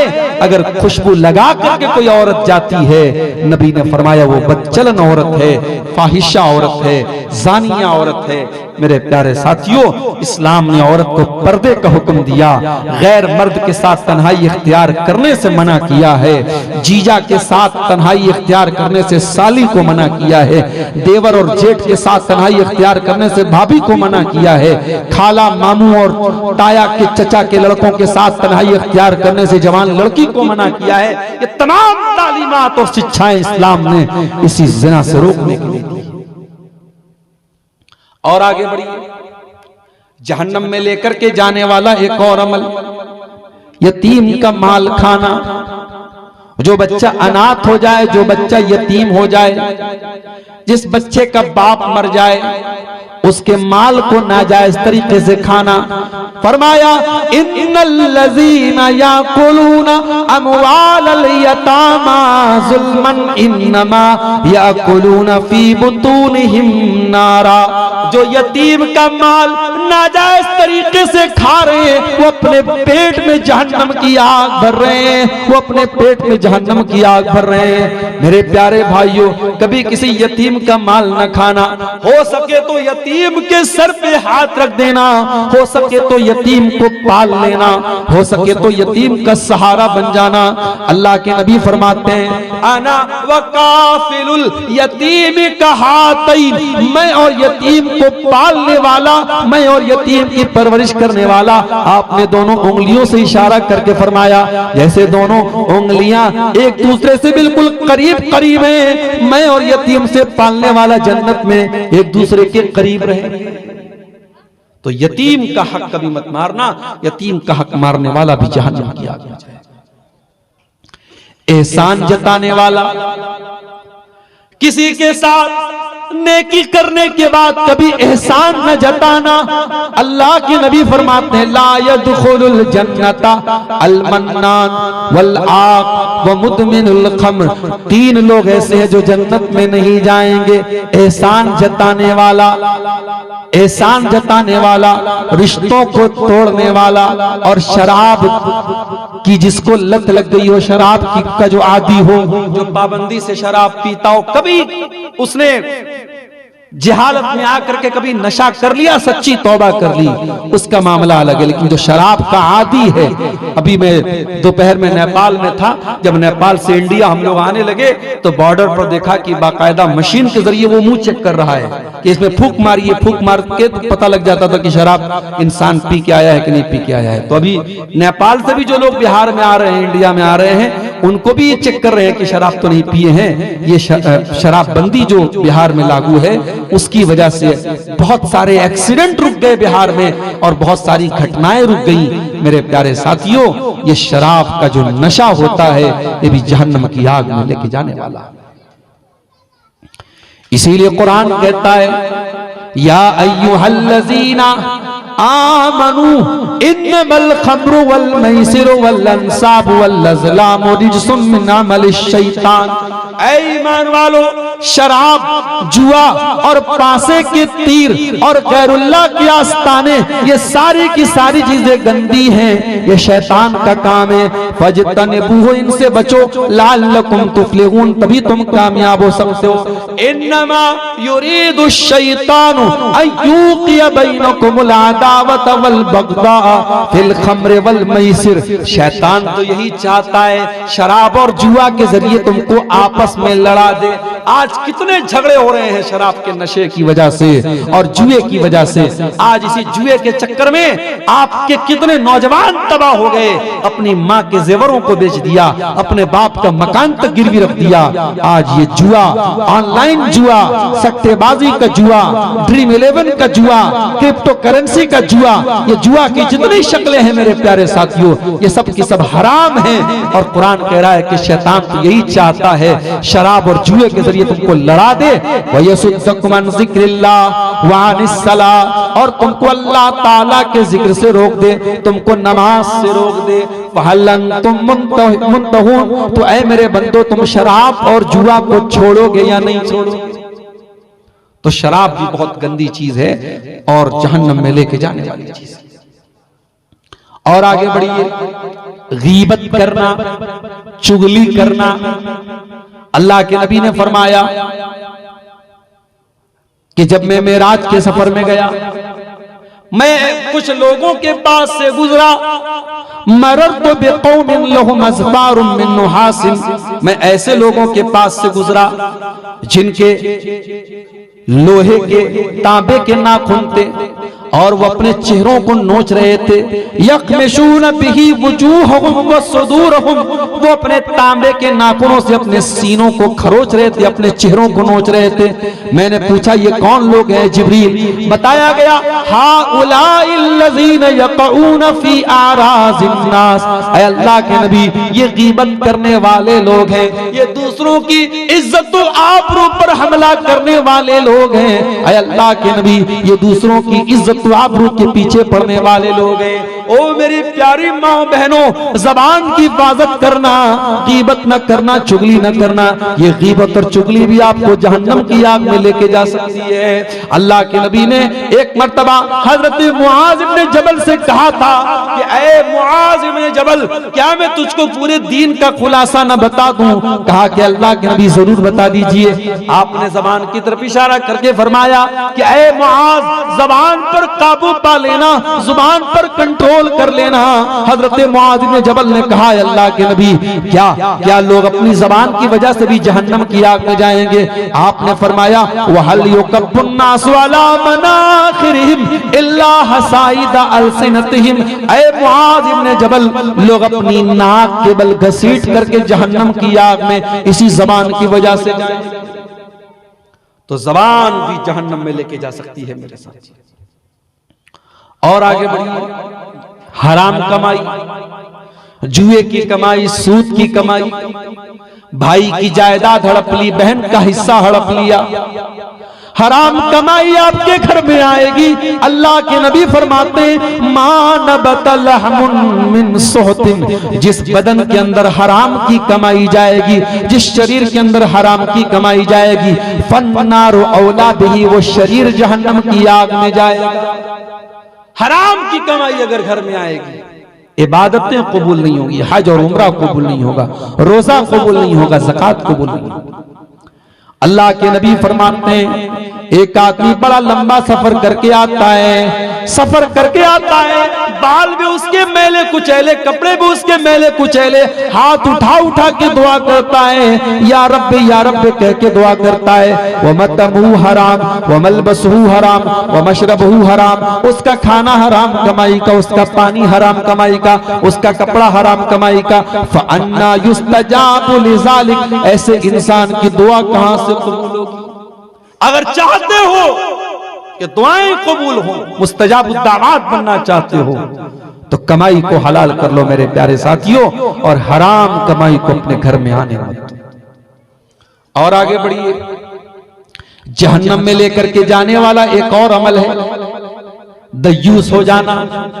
जिस घर का भाई बेगैरत हो जाए, जिस घर का बाप बेगैरत हो जाए, जिस घर का शौहर बेगैरत हो जाए, बीवी बेपर्दा घूमे, बहन बेपर्दा घूमे, बेटी बेपर्दा घूमे, बाप को कोई फर्क ना पड़े, शौहर को कोई फर्क ना पड़े, भाई को कोई फर्क ना पड़े, तो कान खोल के सुन लो, अल्लाह के नबी फरमाते हैं 3 ऐसे बदनसीब होंगे कयामत के दिन अल्लाह ताला न तो उनको देखेगा, न उनसे बातचीत करेगा, न उनको पाक और साफ करेगा। नंबर 1 आपने फरमाया अलाक़ु लिवालिदैहि, अपने माँ बाप को सताने वाला। नंबर 2 अलमरअतुल मुतरजिला, मर्दों की नकल करने वाली औरत। और नंबर 3 दयूस, बेगैरत मर्द, अल्लज़ी युक़िर्रु फ़ी अहलिहिल खुबूस, जिसके घर में बेहयाई हो रही है उसको कोई फर्क ना पड़ रहा हो, जिसके घर में बेहयाई हो रही हो और उसको कोई फर्क ना पड़ रहा हो, वो बेगैरत आदमी भी जहन्नम की आग में जाएगा मेरे साथ। ओ मेरी प्यारी माओ बहनों, आपसे भी एक बात कहना चाहता हूं, जलसे में आप आती हैं, बहुत अच्छी बात है, हर जगह जलसे में औरतों का इंतजाम नहीं होता है, आपके यहां है, बहुत अच्छी बात है। मैं बार बार सीमांचल में ये भी बोलता हूं, मस्जिदों में भी औरतों का इंतजाम कीजिए, जुमा में भी औरतों का इंतजाम कीजिए। दीन सीखने का काम मर्दों के साथ साथ औरतों को भी करना है। लेकिन ऐ मेरी प्यारी माँ बहनों, जब आप जलसे में आए, मस्जिद में आए, जुमा में आए, तो एक बात याद रखिए, आप पर्दे में आए, आप ऐसा कोई कपड़ा पहन करके ना आए जिस कपड़े से आपका शरीर नजर आ रहा हो। अगर आपने कोई ऐसी साड़ी पहनी जिससे आपका पेट या पीठ नजर आ रही है तो वो भी हराम है। मैं पूरे तौर पे साड़ी को हराम नहीं बोल रहा हूं, लेकिन अगर साड़ी ऐसी है, उसका ब्लाउज ऐसा है कि औरत का आधा पेट नजर आ रहा, आधी पीठ नजर आ रही, तो फिर वो साड़ी भी हराम है मेरे प्यारे साथ। अल्लाह के नबी फरमाते हैं मेरी उम्मत के अंदर ऐसी औरतें भी आएंगी जो जहन्नम में जाएंगी। उनकी पहचान क्या होगी? फरमाया वनिसाउन कासियातुन आरियातुन, कपड़ा पहनने वाली होंगी लेकिन नंगी होंगी। ऐसा कैसे हो सकता है? कपड़ा भी है और नंगी भी है। शायद जब अल्लाह के नबी ने यह हदीस सुनाई थी, सहाबा को उतनी समझ में नहीं आई जितनी आज हमको समझ में आ रही है। आज औरत के शरीर पे कपड़ा है और कपड़ा होने के बावजूद औरत का शरीर नजर आ रहा है। कपड़ा इतना पारदर्शी, इतना ट्रांसपेरेंट है, इतना दुबला, इतना उसके बदन की जो बनावट उसको दिखा रहा है इतना टाइट है कि कपड़ा पहन करके भी औरत नंगी है। वनिसाउन कासियातुन आरियातुन ममीलातुन माइलातुन, कपड़ा पहनने के बावजूद नंगी होंगी, गैर मर्दों को अपनी तरफ आकर्षित करेंगी और खुद भी उनकी तरफ आकर्षित होंगी। रुऊसुहुन्न कास्निमतिल बुख्तिल माइला, उनके सर के ऊपर बुख्ती ऊंट के कोहान की तरह हेयर स्टाइल होगा। ये जो औरतें बाल में जूड़ा बांधती हैं, तो कुछ उलमा ने इस हदीस को सामने रख करके कहा कि ऐसा बाल का जोड़ा बनाना जो ऊंट के कोहान की तरह बिल्कुल उठा हो, ये जायज नहीं है। और कुछ उलमा ने कहा कि नहीं, वो एक पहचान तो बताई अल्लाह के नबी ने कि जहन्नम में जाने वाली औरतों के अंदर ये पहचान होगी, लेकिन उस तरीके का बाल अगर औरत जो है वो अपने शौहर के लिए करती है या उसको दुपट्टे से कवर करके रखती है, तो जूड़ा बनाना या उस तरीके का हेयर स्टाइल वो हराम नहीं है। बहरहाल जो कोहान की तरह उठा होता है उस तरीके का जोड़ा और जूड़ा जो है औरतों को बनाने से परहेज करना चाहिए। असल में मेकअप में भी तो बहुत कुछ हो रहा है। आजकल तो माशाअल्लाह जब से कोरोना का दौर आया है, पहले तो बहुत सारी औरतें जो नकाब में चलती थी, अब नकाब के बजाय खाली मास्क से काम चल रहा है। और मास्क भी माशाअल्लाह अब साड़ी और लहंगे से मैच करके चल रहा है। दुल्हन का जिस कलर का लहंगा है उसी कलर का जो है उसका मास्क भी है। और अब तो नकाब भी माशाअल्लाह, नकाब के ऊपर लाइट भी लगी है, चमक रही है। और किसी नकाब के ऊपर शहजादी लिखा है, किसी पर कलमा तैयबा लिखा है। अब यही बचा है कि साहब कलमा लिखना है तो नकाब पे लिख दो, शहजादी लिखना है, अरे होंगी भाई आप अपने बाप की शहजादी, उसको नकाब पे लिखने की क्या जरूरत है। नकाब का मकसद पर्दा करना है, उसका मकसद मत खत्म होने दो मेरी प्यारी बहनों। अल्लाह के नबी ने बड़े सख्त अल्फाज इस्तेमाल किए, कहा कि ऐसी औरतें जो मायल करेंगी, आकर्षित करेंगी दूसरे मर्दों को, ला यदखुलनल जन्नह, ऐसी औरतें जन्नत में नहीं जाएंगी, वला यजिदन रीहा, और जन्नत में जाना तो बहुत दूर की बात है, ऐसी औरतें जन्नत की खुशबू भी नहीं पाएंगी। मेरी प्यारी माँ और बहनों, जहन्नम की आग से अगर आपको बचना है तो ये बेहयाई और बेपर्दगी आपको छोड़नी पड़ेगी। और आगे बढ़िए, जहन्नम में लेकर के जाने वाला एक और अमल जिसको आज हम लोगों ने आदत बना लिया, नमाज का छोड़ देना, जानबूझ करके नमाज को छोड़ देना। इस्लाम में नमाज किसी हालत में माफ नहीं है। अगर आप जानबूझ करके नमाज छोड़ रहे हैं तो ये भी जहन्नम में लेके जाने वाला अमल है। कुरान कहता है जब जहन्नमी जहन्नम में जाएंगे, जन्नती जन्नत में जाएंगे, तो जन्नती पूछेंगे जहन्नमियों से, मा सलककुम फी सकर, ऐ जहन्नमियों तुम जहन्नम में कैसे चले गए? कालू लम नकु मिनल मुसल्लीन व लम नकु नुतिमुल मिस्कीन व कुन्ना नखूज़ु मअल खाइदीन। तो जहन्नमी कहेंगे हम नमाज नहीं पढ़ते थे। नमाज का न पढ़ना ये भी जहन्नम में लेके जाने वाला अमल है। मेरे प्यारे साथियों, आज मस्जिदों की कमी नहीं है, मस्जिद तो बना ली शब भर में ईमान की हरारत वालों ने।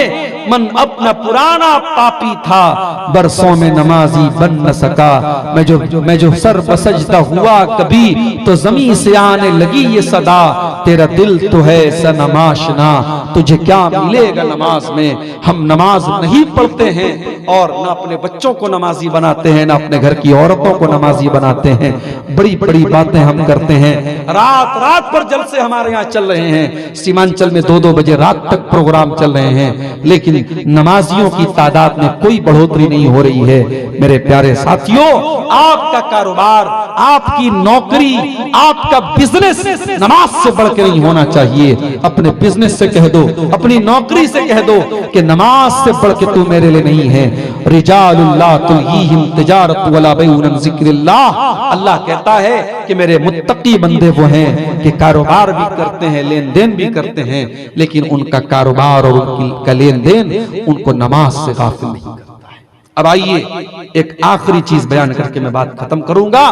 जहन्नम में लेकर के जाने वाली एक और चीज होगी मेरे साथियों, और वो क्या होगी? जब बूढ़े लोगों को जवान बनने का शौक चलेगा। क्या फरमाया अल्लाह के नबी ने? कौमुन यख्ज़िबून फी आखिरिज़ ज़मानी बिस्सवादि कहवासिलिल हमाम। आखिरी जमाने में ऐसे लोग आएंगे जो काला खिजाब लगाएंगे, दाढ़ी का बाल काला करेंगे, सर का बाल काला करेंगे। कहवासिलिल हमाम, कबूतर के पेट की तरह, कबूतर के सीने की तरह। कबूतर जो होता है कुछ व्हाइट कुछ सफेद। अब बेचारा ये सर का बाल काला कर लिया, दाढ़ी का बाल काला कर लिया, और हाथों पे जो रोआ है वो रोआ सफेद सफेद नजर आ रहा है। रोआ बता रहा है कि हजरत की उम्र 70 साल की हो गई और दाढ़ी उन्होंने 40 साल वाली रखी हुई है। तो ये काले रंग का खिजाब लगाना ये भी आजकल चल रहा है। और माशाअल्लाह अब तो कुछ मैं देखता हूँ सीमांचल में मुकर्रिर हजरात भी आते हैं तो देख के लगता नहीं कि 70 साल के, काली काली दाढ़ी देख के लगता है इनकी उम्र 40 साल है, मगर पता लगता है कि आम पक चुका है कि नहीं? तो ये जो काले खिजाब लगाए जा रहे हैं, मेहंदी लगा सकते हैं आप, या मेहंदी का कलर लगा सकते हैं, लेकिन काला खिजाब लगाने की इजाजत नहीं है। ये अमल भी अल्लाह के नबी ने फरमाया, ला यरीहून राइहतल जन्ना, ये काला खिजाब लगाने वाले ये जन्नत की खुशबू नहीं पाएंगे। जब जन्नत की खुशबू नहीं पाएंगे तो इसका मतलब कि जहन्नम में लेके जाने वाला ये अमल है। मगर हाँ, एक बात की मैं यहां वजाहत कर दूं कि अगर कोई कम उम्र का नौजवान है, मान लीजिए 20 साल का है, और आजकल का जो हमारा लाइफ स्टाइल है, 20 साल की उम्र में भी कुछ लड़कों को के बाल सफेद होने लगते हैं, तो अगर उम्र के पहले बाल अगर सफेद हो रहा है तो उस मौके पर अगर वो काला खिजाब लगाता है तो जायज है। इसी तरीके से जंग के मैदान में, जिहाद के मैदान में अल्लाह के नबी ने इजाजत दी है कि वहां दुश्मन के दिल पर अपना रोब जमाने के लिए मुजाहिद को इस बात की आजादी है कि वो काला खिजाब लगा सकता है। बाकी नॉर्मल लाइफ में किसी को इस बात की इजाजत नहीं है जो उम्र दराज हो चुका है कि वो काला खिजाब लगाए। तो मेरे प्यारे साथियों, जहन्नम में लेकर के जाने वाले ये चंद अमाल थे जो आपके सामने बयान किए गए, और इस उम्मीद में मैंने बयान किए हैं कि इन अमाल से हम अपने दामन को बचाएंगे। अल्लाह से दुआ है रब्बुल आलमीन हम सबको जहन्नम की आग से बचने की तौफीक अता फरमाए, और जहन्नम में लेके जाने वाले जो अमाल बयान किए गए हैं परवरदिगार इन तमाम अमाल से हम सबकी हिफाजत फरमाए। जो हमें बीमार है अल्लाह उनको शिफाए कामिला अजला अता फरमाए, जो रोजगार से परेशान है अल्लाह उनके कारोबार में बरकत नसीब फरमाए। जब तक हम दुनिया में जिंदा रहें, इस्लाम पर जिंदा रहें और हमारा खात्मा ईमान पर हो, आमीन। रब्बना तक़ब्बल मिन्ना इन्नका अंतस समीउल अलीम व तुब अलैना इन्नका अंतत तव्वाबुर रहीम। इन्न जहन्नम कानत मिरसादा लित्तागीन मआबा लाबितीन फीहा अहक़ाबा ला यदूक़ून फीहा बरदन वला शराबा इल्ला हमीमन व गस्साक़ा जज़ाअन विफ़ाक़ा।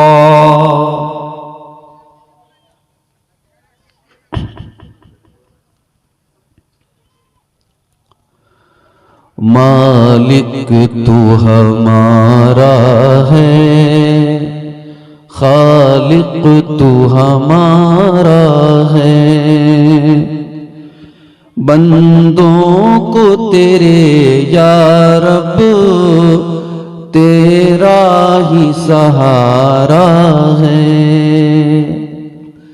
मालिक तू हमारा है, खालिक तू हमारा है, बंदों को तेरे या रब तेरा ही सहारा है। कश्ती भी है तूफान में, रहबर भी नहीं कोई, मंजिल से है ना वाकिफ ना कोई किनारा है। हर सिमत अंधेरा है, जाए तो किधर जाए, ठोकर जो लगी हमको। क्या बदतमीजी कर रहे हो ये इस बच्चे को यहाँ से भगाइए। क्या बदतमीजी कर रहे हो जी तुम यहाँ बैठ के, यहाँ पहली लाइन में बैठ के क्यों बकवास, पीछे चलो।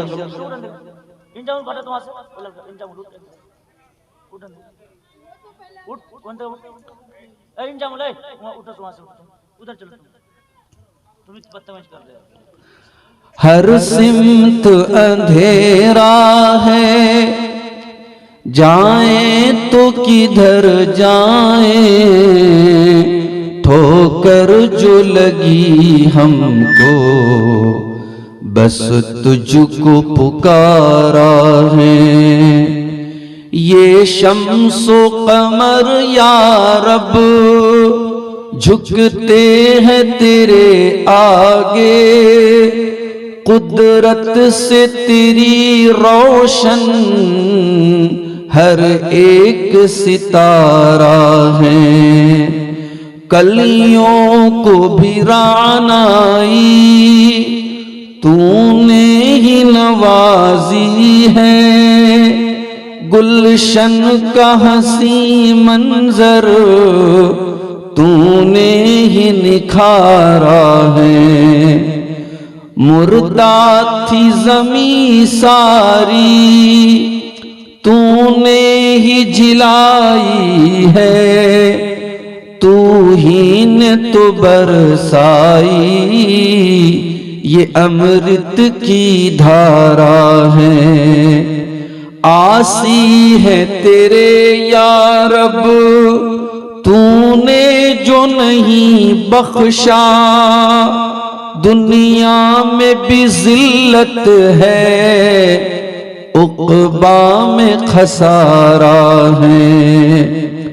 तेरे ही लिए जीना, तेरे ही लिए मरना, तू मुझसे जो राजी हो हर जख्म गवारा है। रहमत जो तेरी रूठी जाएगा किधर जाहिद, रहमत जो तेरी रूठी जाएगा किधर जाहिद। रहमत के ही साए में अपना तो गुजारा है। मालिक तू हमारा है, खालिक तू हमारा है, बंदों को तेरे या रब तेरा ही सहारा है। मुहतरम उलमाए किराम,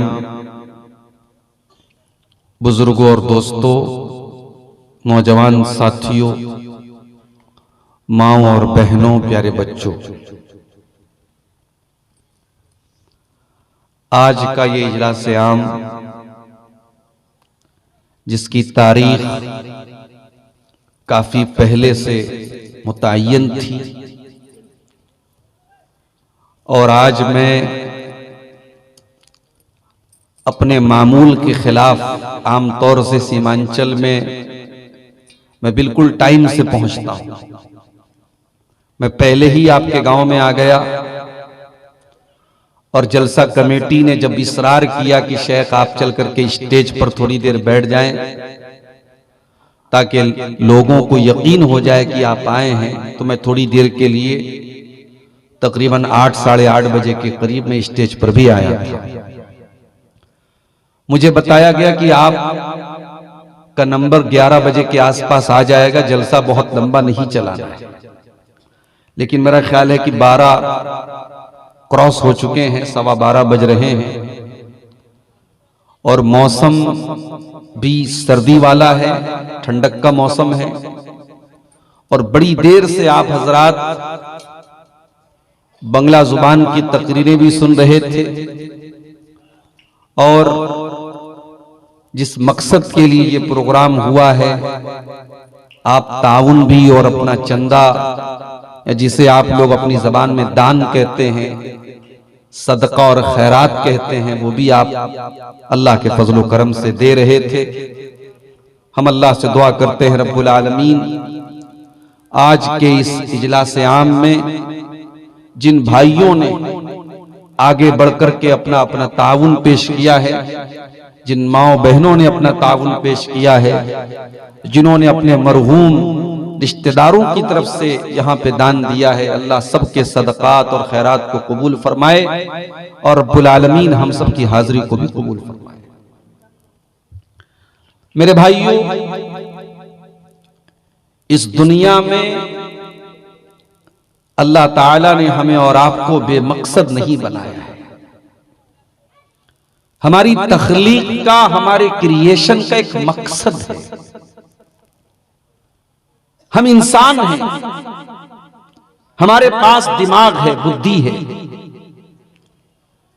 एक इंसान भी कोई काम बेमकसद नहीं करता।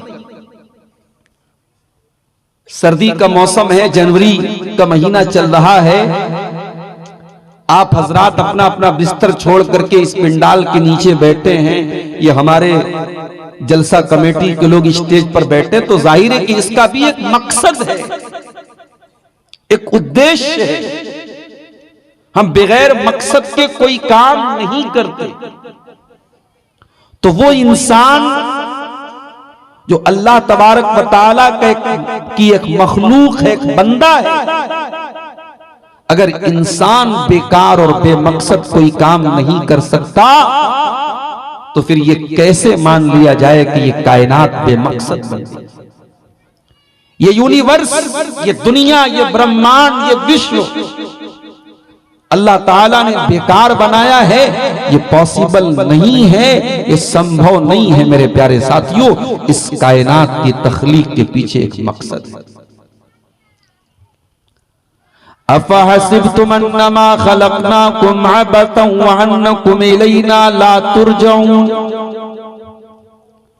ऐ मेरे बंदो, क्या तुमने ये समझ रखा है कि तुम्हें बेकार हमने पैदा किया है? तुम्हारी पैदाइश का कोई मकसद नहीं है। तुम्हें बेकार हमने पैदा किया और तुम्हें मरने के बाद हमारे पास नहीं लौटना है। क्या तुम ये समझ के बैठते हो? फतअल्लाहुल मलिकुल हक ला इलाहा इल्ला हू। वो अल्लाह ताला जिसके सिवा कोई इबादत के लायक नहीं है, वो अल्लाह ऐसा काम तो नहीं कर सकता है, वो तो बहुत बुलंद है, वो तो बहुत पाक है। उस अल्लाह ने तुमको बेमकसद नहीं बनाया, बेकार नहीं बनाया। कुरान का 29वां पारा उठाओ, अल्लाह फरमाता है अयहसबुल इंसानु अन युत्रक सुदा। ऐ इंसान, क्या तू ये समझता है तुझे बेकार पैदा किया गया है? तेरे पैदा करने का कोई मकसद नहीं है। अलम यकुन नुतफतम मिन मनिय्यिन युमना। ऐ इंसान, तू अपनी पैदाइश के ऊपर गौर कर। तुझे अल्लाह ताला ने नुतफा से, एक हकीर पानी के कतरे से, मनी के कतरे से तुझको पैदा किया है। सुम्मा कान अलकतन फखलक फसव्वा। फिर अल्लाह ताला ने उस हकीर पानी के कतरे को एक जमा हुआ खून बना दिया। तू अपनी माँ के पेट में 9 महीने रहा, अल्लाह ने तेरा चेहरा बनाया, तेरी बॉडी बनाई, तेरा शरीर बनाया। सुम्मा काना अलकतन फखलक फसव्वा फजअल मिनहु ज़ौजैनि ज़कर वल उन्सा। 9 महीने का टाइम पूरा हुआ, तू दुनिया में जन्म लेता है, माँ के पेट से तेरी पैदाइश होती है। तू मेल या फीमेल बनकर, तू पुरुष या नारी बनकर, तू लड़का या लड़की बनकर के दुनिया में जन्म लेता है। वो अल्लाह जो एक हकीर पानी के कतरे से 9 महीने के बाद तुझे जीता जागता इंसान बना सकता है, अलैसा ज़ालिका बिक़ादिरिन अला अन युह्यिल मौता। क्या वो अल्लाह इस बात पर कादिर नहीं है कि तुझे कयामत के दिन दोबारा मरने के बाद तुझे दोबारा जिंदा करे, तो तुझसे हिसाब व किताब ले और कयामत कायम करे? क्या वो अल्लाह इस बात पर कादिर नहीं?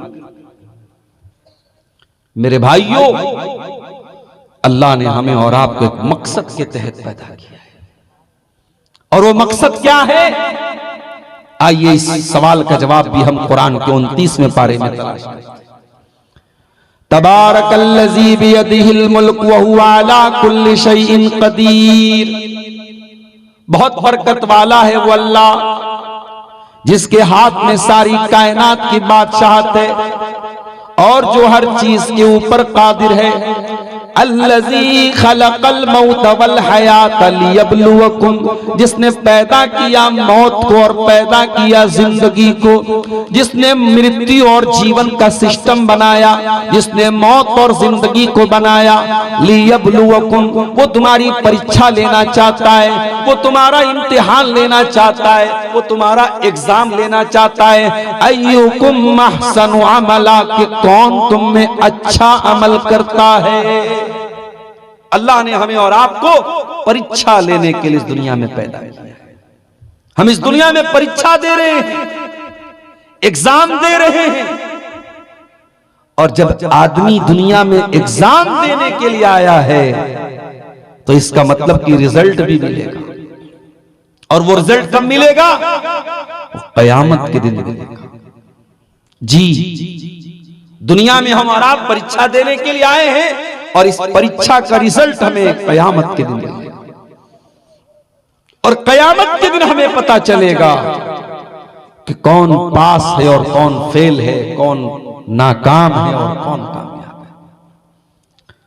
है। ऐ दुनिया की दौलत को कामयाबी समझने वालों, ऐ दुनिया की जिंदगी को सब कुछ समझने वालों, ऐ आखिरत को भूल जाने वालों, तुम ये क्यों भूल जाते हो? ये दुनिया परीक्षा का समय है, इम्तिहान की घड़ी है। कल कयामत के दिन तुमको असल कामयाबी या नाकामी मिलेगी। कयामत के दिन पता चलेगा कौन सफल है, कौन असफल है, कौन कामयाब है, कौन नाकाम है। फरमाया कुल्लु नफ्सिन ज़ाइक़तुल मौत, हर नफ्स को मौत का मजा चखना है, सबको मरना है। किसी को बचपन में मर जाना है, किसी को जवानी में मरना है, किसी को बुढ़ापे में मरना है, किसी को बिस्तर पे मरना है, किसी को एक्सीडेंट में मरना है, किसी को बीमारी में मरना है। मरना तो सबको है। गरीबों पर अत्याचार करने वालों को भी मरना है, गरीबों के घरों को तोड़ने वालों को भी मरना है, जुल्म करने वाले जालिमों को भी मरना है। फिरौन भी मरा, नमरूद भी मरा, कारून भी मरा,